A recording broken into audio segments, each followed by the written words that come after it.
What's up, ladies and gentlemen of YouTube? Boogie2988 coming at you live once again. Shooting a Diablo 3 video as the most requested 750k video. People asked for some Diablo 3 gameplay, they asked for a review, and they asked for me to be myself. So as a combination, that's what you got. And I've been wanting to shoot a Diablo 3 gameplay video footage anyway. In fact, I shot another one today, and it was not good enough. My sound was bad, my microphone did not work correctly, and it sounded like crap. I uploaded it, and people complained, so I decided to shoot this review again. So let's talk about Diablo 3 here a little bit. Let's talk about the controversy surrounding the game. A lot of people are expecting the worst, and they're worried about the fact that a lot of features have been cut from the game, a lot of the better stuff, that some of the idealistic stuff they had come up with when they announced the game and things that they wanted to work on didn't make the final cut. And this is only patch 16 that I'm playing right now. My experiences with patch 16. So anything that I'm about to say could change. They could add features, they could remove features. I cannot make you any guarantees. But a lot of stuff is missing. For example, the Heraldric Cube is missing, and the need to pick up white items, the junk, and use them to do stuff. Not necessarily a part of the game in the current build. And a lot of people are thinking that this means it's a bad game, that this means these missing features are a problem. But you have to remember, the reason you're talking about that is because other gaming companies have really screwed us over in the past by cutting features right towards the end, by stealing things that we were looking forward to. What Blizzard has done here is they have trimmed the fat, and they have left you only the meatier, tastier parts of the game, which I think is fantastic. A lot of the busy work and a lot of the stupid features that just didn't seem to pan out, even though they fully coded them, even though they included them at parts during the beta, they chose not to keep for the final version of the game, so that the game plays slickly and fun and easy for anybody to comprehend and understand, and that's a good sign of a good game if you ask me. The game that's left here is phenomenal. It's fun to do. And I think that is, without a doubt, the most important aspect of any game. The game that they've left, the features that they've left, the gameplay that's still here is just really enjoyable. The skills that all the characters have, all the classes have, are great. The items set up and the items that you can gather are fantastic. The auction house is quick and easy to use if you choose to use that. The paid auction house is something I'll talk about in a minute. But overall, the game is just fun to play. There's a wide variety of skills that you can choose from. There's a wide variety of quests to go on. There's a wide variety of difficulty levels to play on. There is an infinite amount of game here. And that's something that a lot of people complained about. They complained about whether or not there was enough depth in the game, whether or not there was enough content here for it to go live with. Well, the truth of the matter is there's more content here with this beta build than there is in entire copies of games, entire games that have been released in the past. And I'll tell you, right now, all I can play is Chapter 1. All I've been able to play in the beta is Chapter 1. And yet, I'm going to let this lady finish talking here, and then I don't want to talk over her. Send her. But all I'm allowed to play in the beta is Chapter 1. That's it. That's the limit of what I'm allowed to play. And I have played it through about 100 times. I've leveled each character class several times, so they keep deleting my characters on beta. And when they delete my characters, I feel the compelling need to start playing them again, to try to get the achievements that I've had before. Whoa, this is new. Wow. Okay, I guess I did see that earlier today. But that ice grenade, this guy is a ice grenade bomb guy. Very exciting. But as I was saying, the game is compelling and enjoyable with what they've chosen to do with it. And the features that they've left in the game are fantastic. And with the difficulty levels and the exploration and the item collection and everything else, the game is very, very deep. This is different, in my opinion, than, say, the original Torchlight or other action RPGs of this genre, because it's compelling. One of the reasons that you keep playing World of Warcraft over and over, if you're one of the people that plays World of Warcraft over and over, one of the reasons you continue to play World of Warcraft over and over and over again is because you enjoy doing it. If you roll a hunter in World of Warcraft and you play it, it's fun to be a hunter. It's fun to collect pets. It's fun to go out and explore the world, and it's fun to train your pet. It's fun to DPS. It's fun to explore the dungeons. The gameplay is simple enough to where it's easy to do without thinking too terribly much about it, and it's fun. It's fun enough to do to keep you doing it over and over again. And this is an area that I think Diablo III really excels, because as it is right now, I've played through this beta well over 100 times with all these different characters, trying to explore all the new abilities and all the different runes for the abilities and all the different items that I can collect and all of the different monsters that I can kill, and that's just in Chapter 1 of Act 1 of 5 total acts for the game going live. So, let's talk about the real money auction house for a minute. A lot of people are concerned because they feel that they will feel compelled to use it, and they don't want to buy items in-game.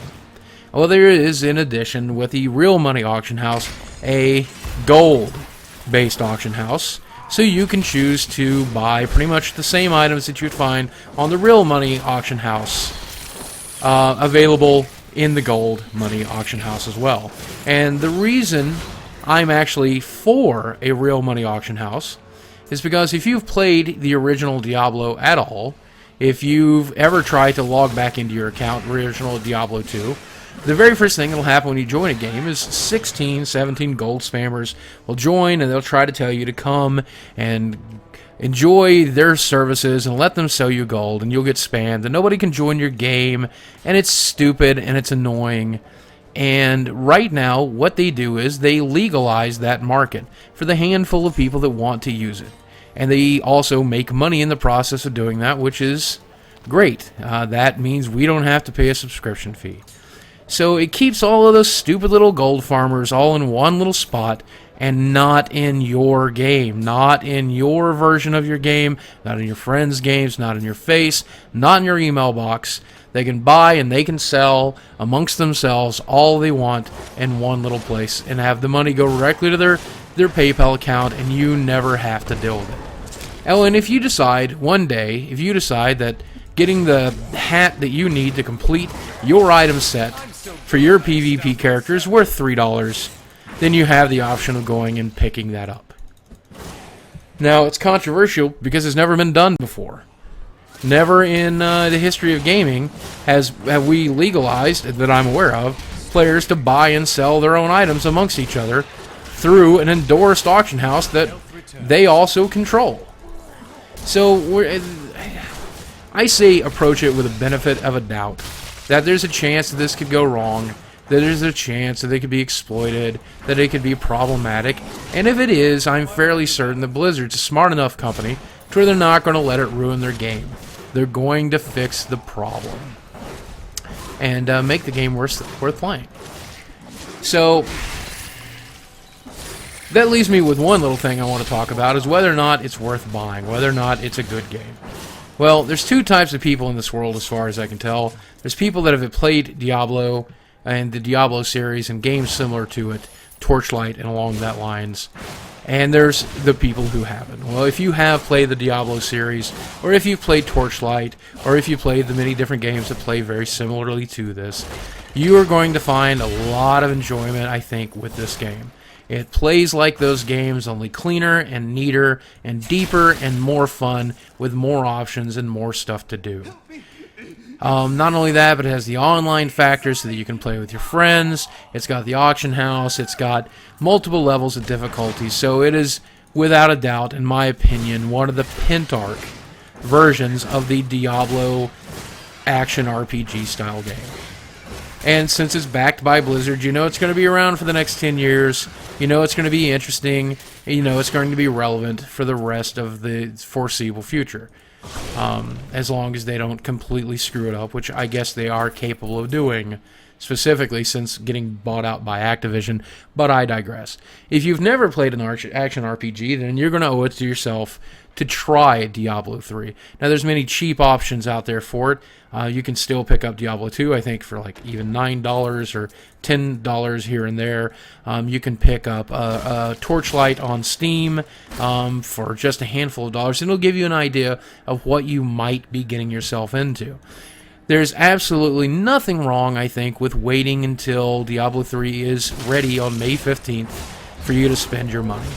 Now, can I give it a rating? I don't believe in the rating system. I think the rating system is flawed. 4 out of 5 stars, 1 out of 10. I don't know. But if there's a choice between must play and don't play, then this is heavily geared towards the must play area. You really owe it to yourself to look into this game and consider purchasing it on release and playing along with the rest of the gaming world, because I think if you don't, you're going to be missing out on a phenomenon, a game that a lot of people are going to be talking about. And if you're worried that it's not your kind of game, well, I can understand that. But if you're worried about the difficulty level, I think it's even girlfriend friendly. This is going to be one of the first games that I plan to buy for my girlfriend. And there's my huge pile of stuff. I'm running around in circles. But it's one of the very first games I plan to buy with my girlfriend, and hopefully that she can enjoy with me. And even though the casual version of this game, in which you don't play on any of the more difficulty levels, or the more difficult levels, and the more compelling content, I think that the depth of hell levels and hardcore mode and the insane level, I believe that's what they're calling it, gives even the most devout player something to strive for and something to shoot for and something to achieve. Including all of the things that we're become custom in finding in these types of games. Your achievement box, your achievement list, your feats of strength, your capacity to... And speaking of which, that reminds me, this is also the first Diablo game and one of the first really decent action RPG games that you'll also find coming out for consoles. So even if you're not an exclusive PC player like I am, I do own the consoles, I just don't play them very much. Even if you're not an exclusive player like I am, you're going to have the opportunity to enjoy this game right there in front of your flat screen television on the comfort of your couch. So it's a must-buy. Now here's what I'm going to do for you. I'm going to continue to play this game because I've run out of things to say, but I'm going to continue to play, and I'm going to shut up for a little while. And instead of listening to my fat ass talk for a little while, you guys can watch the very first boss fight in the game. So, enjoy.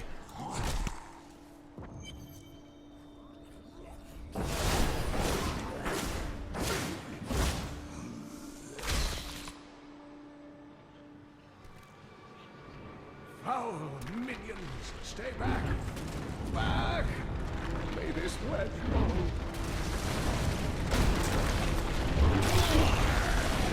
The Skeleton King? The power of the fallen star awakened me, and soon all will suffer as I have suffered. Gods, bring me his bones!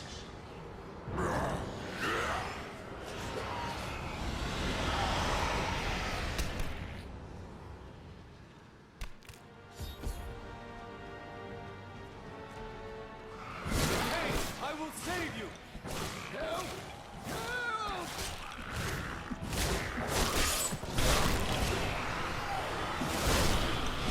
I don't have enough arcane power.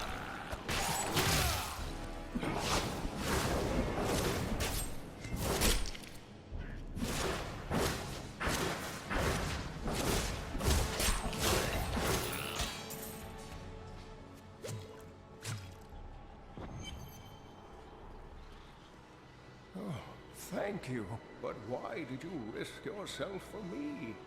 You live. Fortune smiles on you, old man. I'm here to bring you back to Leah. It is wonderful to hear that Leah is well. I feared the worst. I learned of this secret passage through old maps I found.